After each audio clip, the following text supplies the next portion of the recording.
The new VW Passat Pro shows sedans still matter outside America. It'll be sold in China alongside the similarly sized Magotan. As someone who instinctively associates cars with sedans, I find the SUV-obsessed era to be depressing. It doesn't seem to be a trend that'll eventually go away, but that's not to say automakers are completely giving up on the once traditional body style. Take, for example, Volkswagen, which is about to launch a new Passat sedan in China. The Passat Pro is actually not the brand's only midsize sedan in the world's second most populous country.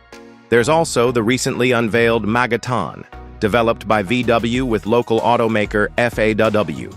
This new sedan pictured here comes alive via the joint venture with SAIC. Ahead of its official reveal, the Passat Pro shows off its exterior design in images published on the Ministry of Industry and Information Technology website as part of the car's homologation process in China. 2025 Volkswagen Passat Pro. The design is completely predictable, if not dull as well, since it takes after Europe's wagon-only Passat. It's larger than the long roof model, stretching 197 inches long, 72.8 inches wide, and 58.6 inches tall. The 113-inch wheelbase is also slightly more generous than that of the Passat wagon.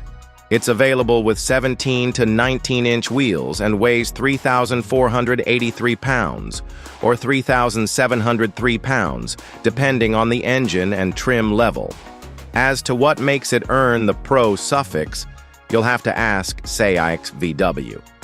The four-door Passat certainly doesn't look more exciting than the Euro version or the NMS Passat last produced in Chattanooga in early 2022. Although images of the cabin have not been published, chances are it's shared with the Euro-spec Passat and China-only Magotan. The latter gets an extra screen for the passenger.